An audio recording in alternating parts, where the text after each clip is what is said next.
Hola para todos. Mi nombre es Carlos Andrés Luna Álvarez. Actualmente estudio en la Universidad de Santiago de Cali. Curso la materia de procesos industriales y hoy les voy a hablar sobre el tema de balance de materia y clasificación de los procesos. ¿Listo? Bueno, ¿qué es un proceso? Un proceso es una serie de acciones, operaciones o tratamientos que provocan un cambio físico o químico, un material o mezcla de materiales para producir un resultado o producto. ¿Sí? Eh, Los tipos de procesos, tenemos los procesos químicos, físicos y unitarios. ¿Sí? Empezamos con los procesos físicos. Los procesos físicos son transformaciones transitorias donde las mismas sustancias se encuentran antes y después del fenómeno. Es decir, que no hay alteración en su estructura molecular. Es fácilmente reversible mediante otro fenómeno físico. Algunos ejemplos de procesos físicos son la evaporación, la fusión, solidificación, dilatación, la fragmentación, todos esos. Un ejemplo pues, muy común de sustancia capaz de sublimarse a presión y a temperatura ambiente es el hielo seco. Los cuerpos sólidos, por otra parte, son aquellos que mantienen forma y volumen constantes gracias a la gran cohesión de sus moléculas. La fase sólida es uno de los cuatro estados de agregación de la materia junto al líquido, gaseoso y el plasmático. Bueno, pasamos ahora a los procesos químicos. Procesos químicos son un conjunto de operaciones químicas o físicas ordenadas a la transformación de una materia inicial en productos finales diferentes. Un producto es diferente de otro cuando tenga distinta composición, esté en un estado distinto o hayan cambiado sus condiciones. ¿Sí? Pues algunos ejemplos de procesos químicos puede ser un proceso metalúrgico. ¿Sí? La metalurgia es la tecnología y la ciencia usada para separar los metales partiendo de sus menas. Esto es un tipo de mineral. El proceso metalúrgico agrupa ciertos procesos químicos como ser la reducción electroquímica, que sirve para conseguir la pureza de un metal a partir de la reducción de sus componentes. Otro ejemplo de proceso químico es la pirometalurgia. Esta es una serie de procesos químicos que se basan en el uso de temperaturas elevadas para la modificación del mineral y su reducción a metal libre. Otro ejemplo es la electrometalurgia. Esto es un grupo de procesos para reducir menas metálicas o para refinar metales, basado en la electrólisis, que es el uso de corriente eléctrica para descomponer una sustancia en disolución. Otro ejemplo y muy común es la fabricación de alimentos.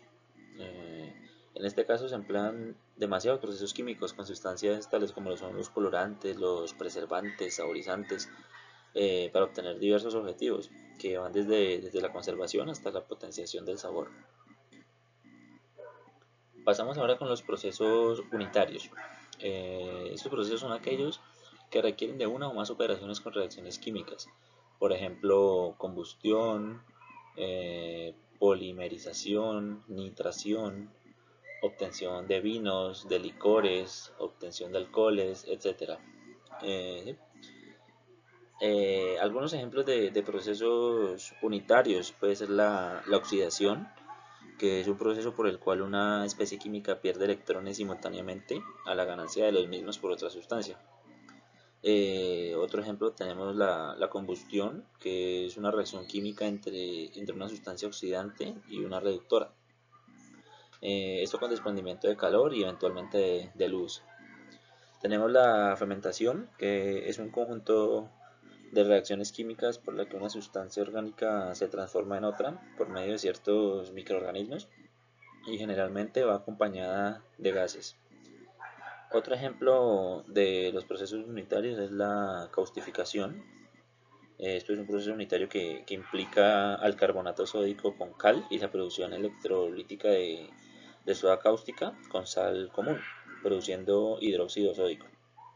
También tenemos la hidrogenación, que es la reacción química entre el hidrógeno molecular y un compuesto orgánico en presencia de catalizadores.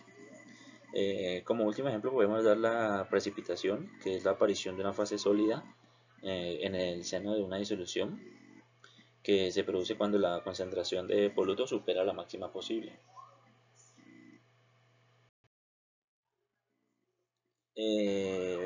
Bueno, estos procesos químicos se dividen en intermitentes, continuos y semicontinuos, ¿sí? Bueno, los procesos químicos se clasifican de dos maneras. La primera, teniendo en cuenta los flujos de las corrientes que intervienen en el proceso, y la segunda es considerando los cambios que pueden tener las variables del proceso con relación al tiempo en cualquier punto de este mismo proceso, ¿sí? Entonces, debido a esto es que se dividen los procesos químicos en intermitentes, continuos y semicontinuos.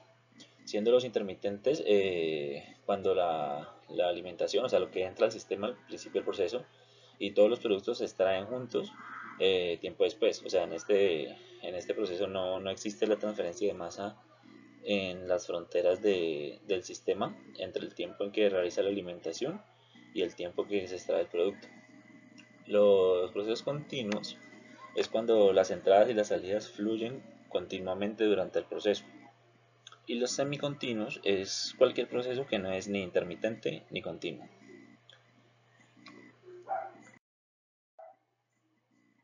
Bueno, la clasificación de los procesos según su régimen. Tenemos el proceso de régimen permanente y el proceso en régimen no permanente, ¿sí? El proceso en el régimen permanente es en el cual las variables como son la temperatura, la velocidad del flujo, la presión, no cambian, ¿sí? Estas no cambian con el tiempo, excepto posiblemente por fluctuaciones pequeñas alrededor de valores promedios constantes.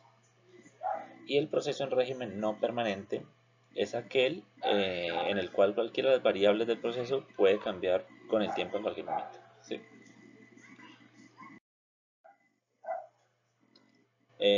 Bueno, ¿qué es un sistema?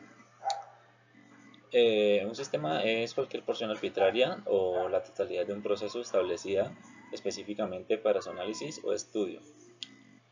Las fronteras del sistema constituyen la delimitación alrededor del proceso a fin de delinear con exactitud el sistema para que el problema que intente resolver.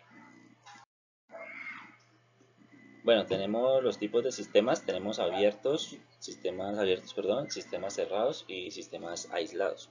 Los sistemas abiertos es donde se transfiere el material por la frontera del sistema en los dos sentidos. Por ejemplo, el motor de un auto que necesita gasolina, ¿sí? La tierra que necesita la luz y el calor del sol. Por ejemplo, otra cosa, una vela quemándose, ¿sí? La mayoría de sistemas son abiertos. Los sistemas cerrados es donde no tiene lugar una transferencia durante el intervalo de tiempo de interés. En estos sistemas las entradas y las salidas son iguales a cero.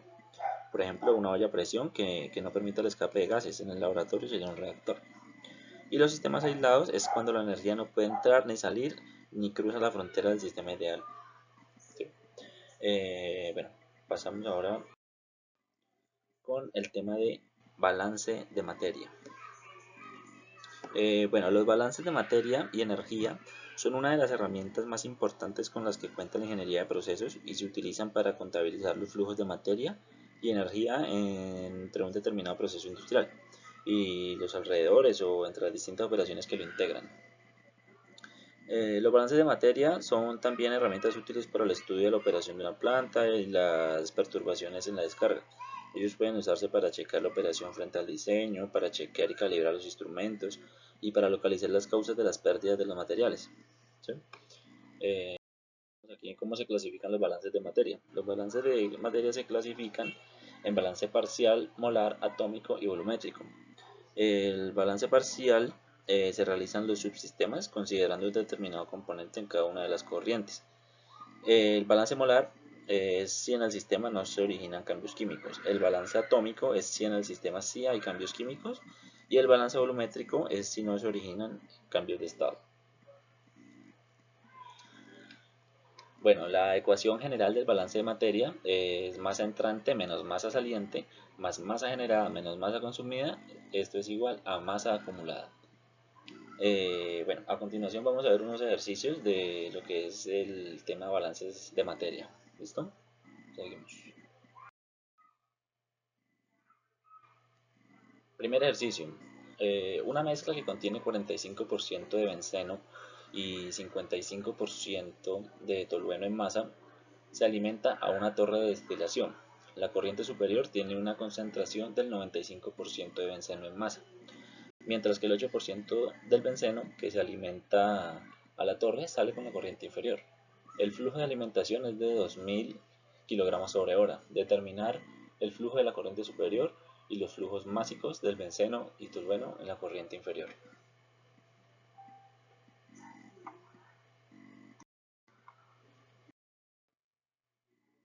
Bueno, tenemos acá los datos. Tenemos un proceso de destilación, tenemos una alimentación de 2000 kg sobre hora de una corriente que tiene 45% de benceno y 55% de tolueno. De estas corrientes, el enunciado nos dice que tenemos una corriente superior, que la simbolizo con B, que tiene 95% de benceno y el restante al 100%, que es 5% de tolueno. ¿Listo? Por la corriente inferior tenemos como L una composición del benceno que no conocemos, XB, simbolizado de esta manera, y una composición X del tolueno, que va a ser IXT. XB y XT van a representar fracciones másicas de benceno y tolueno. XG va a ser la fracción másica de benceno y XT va a ser la fracción másica del tolueno. Si nosotros estamos 1 menos XG, vamos a obtener la fracción del tolueno. Bueno, entonces ahora interpretamos el enunciado del problema, el cual nos dice que el benceno alimentado, o sea 0.45 por 2000, es el benceno alimentado. 8% sale por la corriente inferior. Si multiplicamos fracción másica de la corriente inferior del benceno del total, que es el benceno que sale por la corriente inferior, bueno, según el enunciado, esta nos dice que es el 8% alimentado de benceno. Entonces 8 dividido entre 100, 0.08 por 0.45, tenemos 2000 kg por hora.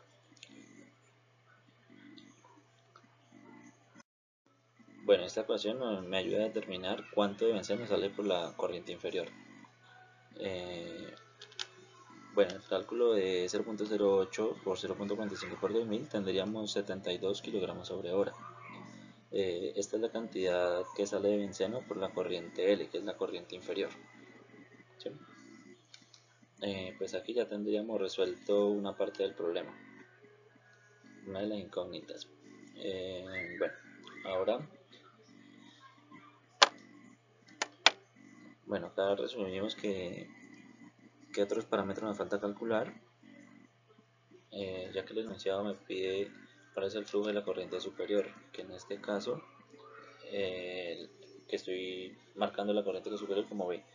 Entonces cada incógnita de cuál es el flujo del benceno que con esta ecuación estamos determinando y cuál es el flujo del tolueno.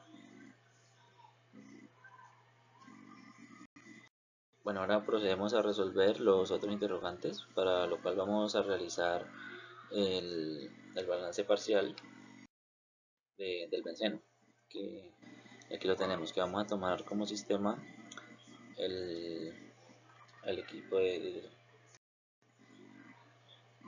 bueno, todo lo que ingresa a un sistema es igual a todo lo que salga del sistema, según la ley de la conservación de la masa.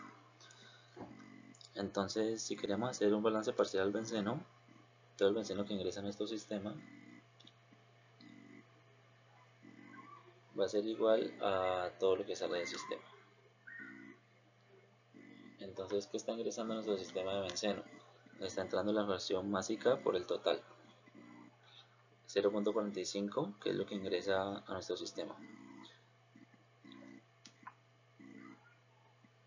Esto es 0.95 por B más la ecuación másica del benceno de XB por L.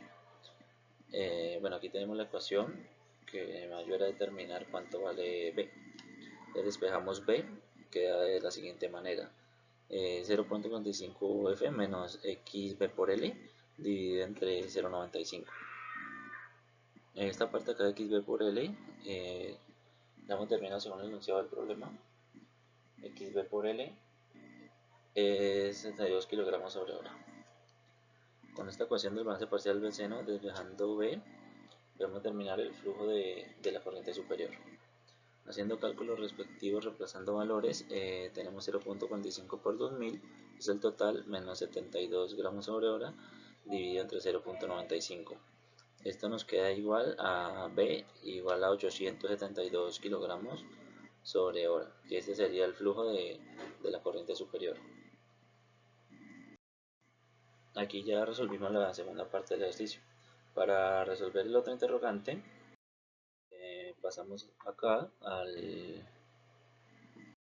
vamos a hacer un balance parcial al tolueno, de la misma manera que todo el tolueno que ingresa a nuestro sistema debe ser igual a todo el tolueno que sale de nuestro sistema. Entonces está ingresando su fracción másica de tolueno, que es 0.55 por el total, que es lo que ingresa el tolueno, y eso tiene que ser igual al tolueno que sale por la corriente superior, que es su fracción másica 0.05 por el total, que es B, más la fracción del tolueno, fracción másica del tolueno, por el total de la corriente inferior.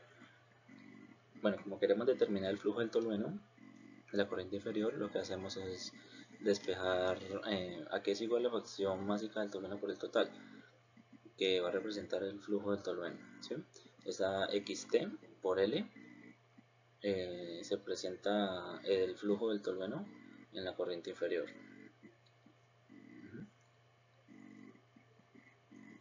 Bueno, aquí tenemos que esta fracción es igual a 0.55 menos 0.05b. Bueno, reemplazando valores y haciendo el cálculo respectivo, tenemos 0.55 por 2000 menos 0.05 por 872 kilogramos sobre hora. Hacemos el cálculo respectivo. Entonces, el flujo del tolueno va a ser igual a 1056 kilogramos sobre hora. Y resumiendo esto, pues ya los valores encontrados, determinamos que el flujo debe ser una corriente inferior de XB por L es igual a 72 kilogramos sobre hora, y el flujo del tolueno en la corriente inferior, XT por L, es igual a 1056 kilogramos sobre hora. Bueno, de esta manera ya tendríamos resuelto todo el problema. ¿Listo? Pasamos al siguiente ejercicio. Bueno, ejercicio número 2. El alcohol etílico se oxida a acetaldehído, producto, mediante el dicromato de potasio en medio de ácido sulfúrico, obteniéndose además como productos sulfato de potasio, sulfato crómico y agua. A. Escribir e igualar la ecuación química por el método ion-electrón e identificar el agente reductor. Si se combina 1.2 litros de una solución de alcohol etílico de densidad relativa 0.98 y 75% en masa de alcohol con 2200 gramos de dicromato de potasio. Calcular la cantidad de sulfato crómico obtenido si el rendimiento de la reacción es del 90%.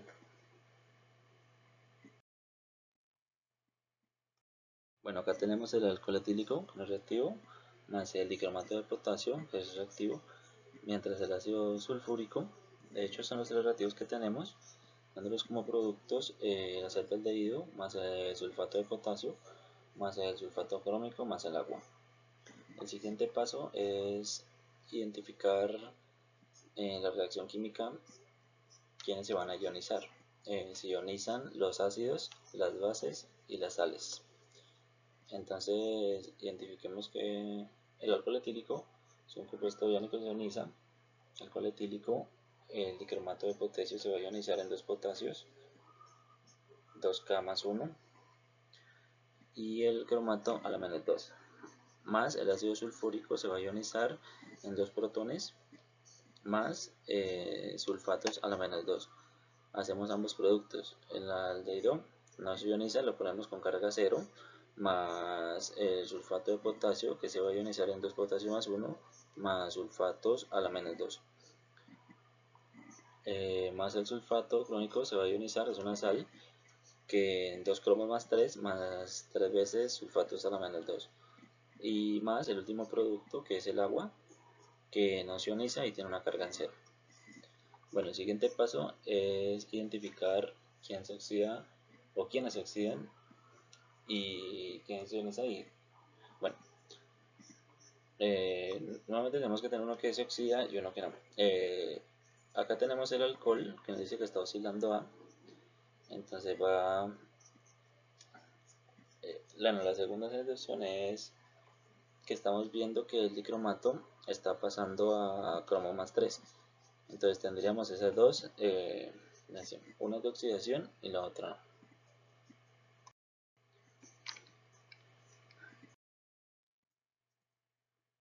Bueno, acá el alcohol pasa a acetaldehído y tenemos el dicromato que pasa a cromato más 3. Aquí hay que igualar tanto en átomos como en Gales. Empezamos a igualar la primera sensación. Tenemos dos carbonos. Hidrógeno, oxígeno tenemos uno y oxígeno tenemos uno también al otro. Entonces, ahora 5 más 1, 6, 3 más 1, 4, para completar 2 por 2. Bueno, aquí tenemos igualar la cantidad de hidrógenos. Ahora pasamos a igualar la cantidad de carbono. En la parte izquierda tengo una carga 0 y en la parte derecha tengo una carga 0 más 2. Para que me dé 0 también le sumo más 2 electrones. Bueno, aquí ya tendríamos igualadas las cargas. Ahora pasamos a la segunda parte. Tengo 2 cromos y 2 cromos. Tengo 7 oxígenos. Para completar el oxígeno sumo 7 aguas. Bueno, 7 por 2 aquí sería 14. Sumo 14 protones a la parte izquierda. Ahora igualamos la cantidad de cargas, que en la cantidad de la parte derecha tengo 2 por 3, 6. O sea que aquí tengo una carga de más 6. Y en la parte izquierda yo tengo menos 2, más 14, que serían... Bueno, aquí sumo más 6 electrones. Aquí ya estarían igualados tanto las cargas como los átomos de ambos segmentación. Ahora tenemos que igualar la cantidad de electrones que se pierden en la reacción de oscilación con la cantidad de electrones que se ganan en la segmentación de reducción. Bueno, para igualar la cantidad de electrones, la primera hay que multiplicarla por 3. 3 por 2, 6 electrones. Que están... Bueno, multiplicamos esto por 3 y sumamos ambas segmentación sin tomar en cuenta lo de los electrones, ya que sabemos que se van a cancelar.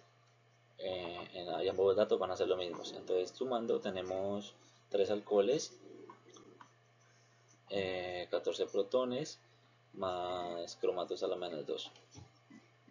Hacemos ambos productos, tenemos 3 aldehídos, más 3 por 2, 6 protones. Ahora lo copiamos al electrón, cancelamos 3 por 2, 6. 2 cromos a la 6, más 7 veces agua. Bueno, aquí tenemos un 14 protones y por acá tenemos 6 protones. 14 menos 6 van a ser 8 protones. Estos coeficientes que encontramos después de la simplificación lo trasladamos a la ecuación química original, que tenemos 3 alcoholes, 8 protones y un dicromato. Pasamos a los productos. Tenemos 3 acetaldehídos, 2 cromo más 3, los cromo más 3 que aquí están y 7 átomos. Bueno, ahora igualamos toda esta ecuación química. Cuando pasamos a la parte final, primero los metales, luego los no metales, luego el hidrógeno y al final el oxígeno. Entonces vamos a empezar con el potasio, que tenemos 2 potasios y acá también tenemos otros 2 potasios. 2 cromos tenemos acá también tenemos 2 cromos. Carbonos tenemos 3 por 2, 6. 1 más 1, 2 por 3, 6. Azufres, tenemos 4 azufres. En la parte derecha tenemos 1, 4 azufres. Ahora pasamos a igualar el hidrógeno, que tenemos 5 más 1, 6, por 3, 18 hidrógenos, más 4 por 2, 8, serían 26 hidrógenos en total. Vamos a la parte derecha, 3 más 1, 4, por 3, 12, más 7 por 2, 14. Ahí están igualados. Finalmente lo que nos falta por igualar es el oxígeno. Entonces tenemos 3 oxígenos, más 7 oxígenos son 10, más 4 por 4, 16, en total serían 26 oxígenos. Vamos a la parte derecha, 3 más 4, más 3 por 4, 12, más 7 por 1, 7, hasta ahí estaría bien, estaría igualado. 3 más 4 son 7, más 3 por 4 son 12, más 7, 19, 7 por 1, 7, 19 más 7 serían los 26 oxígenos. Entonces la dejo aquí, en este punto nuestra ecuación química estaría igualada. Bueno, y esta, la que está ahí en negrilla, sería una de las respuestas a nuestro ejercicio. ¿Listo? Entonces ahora vamos a cuál es al agente seductor. Ese agente es aquel que se oxida. Entonces vemos que se está oxidando el alcohol etílico, que se está oxidando porque está perdiendo electrones. Entonces el agente seductor va a ser el reductor, va a ser el alcohol etílico. Estas serían las dos respuestas del inciso A. ¿Listo? Entonces pasamos ahora al punto B, que yo tengo una solución de alcohol etílico que tiene un volumen de 1.2 litros, que equivalen a 1200 centímetros cúbicos, una densidad relativa de 0.98, multiplicado por la densidad del agua, como es un líquido, bueno, serían 0.98 gramos sobre centímetros cúbicos. El porcentaje del alcohol sería de 75%. Obtendría esto de alcohol, ¿sí? Y tendría dicromato de potasio 2200 gramos. Y el índice de reacción es del 90%. Lo que me está preguntando es cuánto se ha formado. Calcular la cantidad de sulfato crómico obtenido. ¿Sí? Esa es la pregunta. Entonces, para poder calcular, lo que primero hacemos es determinar cuál es el activo limitante entre estos dos reactivos que tenemos acá como datos, ¿sí? Entonces, para esto lo primero que vamos a hacer es determinar la masa de alcohol etílico que yo tengo en esta solución. Sí, entonces yo parto de la solución. Tengo 1200 centímetros cúbicos de solución, lo multiplico por la densidad de la solución, al 0.98 solución, y obtengo 1 centímetro cúbico de solución. Entonces cancelamos centímetros con centímetros cúbicos, utilizo porcentaje. En 100 gramos de solución yo tengo 75 gramos de alcohol. Entonces cancelan gramos de solución con gramos de solución y obtengo la cantidad de alcohol. Haciendo el cálculo respectivo me da que tengo 882 gramos de alcohol etílico. Bueno, estas dos cantidades, aquí tengo que ver cuál está de más y cuál está en menos proporción, la que tiene exceso y la que no. Listo, pues entonces voy a calcular cuánto yo requiero estequiométricamente de dicromato de potasio, ¿sí? A partir de la cantidad de alcohol etílico. Entonces hago el cálculo respectivo. Bueno, aquí calculo que tengo 882 gramos de alcohol etílico, que utilizo el peso molecular del alcohol etílico. Digo que en un mol de alcohol etílico tengo 46 gramos de alcohol etílico, ¿sí? Entonces cancelo los gramos de alcohol etílico con los gramos de alcohol etílico. Los cancelo aquí. Y aquí tengo los moles de alcohol. Bueno, mueve la estequiometría de la reacción. Esto me dice que 3 moles de alcohol reaccionan con un mol de dicromato de potasio. Entonces eso es lo que voy a utilizar. Un mol de alcohol y 3 moles de alcohol van a reaccionar para formar un mol de dicromato de potasio. Entonces cancelo los moles de alcohol con los moles de alcohol. Y ahora utilizo el peso molecular del dicromato de potasio en un mol de dicromato de potasio y obtengo 294 gramos de dicromato de potasio. Entonces cancelo los moles de dicromato con los moles de dicromato y tengo la masa de dicromato de potasio, que estequiométricamente, haciendo el cálculo respectivo, son 1879 gramos de dicromato de potasio estequiométricos. Pero según el enunciado yo tengo a disposición 2200 gramos, ¿sí? Entonces, comparando ambas cantidades, yo tengo a disposición más de lo que requiero estequiométricamente, y este reactivo es el que está en exceso porque está por demás de de los requeridos. Bueno, entonces aquí esto tiene que ser el alcohol etílico. Según los cálculos los tengo que hacer en base al alcohol etílico. Entonces parto de la cantidad que obtengo de aquí, que tengo 882 gramos de... Tengo 882 gramos de alcohol etílico, utilizo su peso molecular, va a llegar a moles. En un molde de alcohol etílico tengo 46 gramos. Entonces cancelo los gramos de alcohol etílico y me quedan los moles de alcohol etílico. ¿Sí? Me voy a esta estequiometría de la reacción. Que yo quiero saber cuánto se ha formado de sulfato crómico. Me voy a la estequiometría. Entonces 3 moles de alcohol reaccionan para formar un molde de sulfato crómico. Esta sería la estequiometría. ¿Sí? 3 moles de alcohol van a reaccionar para formar un mol de sulfato crómico. Entonces cancelo los moles de alcohol con los moles de alcohol y me quedan los moles de sulfato crómico. Esos moles los llevo a masa con su peso molecular. Un molde de sulfato crómico tiene 392 gramos de sulfato crómico. Bueno, hasta aquí todos los cálculos pues han sido teóricos. Entonces cancelo otra vez moles con moles y me quedan los gramos de sulfato crómico. ¿Listo? Entonces de 100 gramos de sulfato crómico, bueno, no, de estos 90 gramos, de esos 100, 90 gramos son los que se van a formar en realidad de sulfato crómico. Es el límite de reacción del 90%. Entonces, estos teóricos los cancelo y en realidad voy a obtener el 90% de sulfato crómico.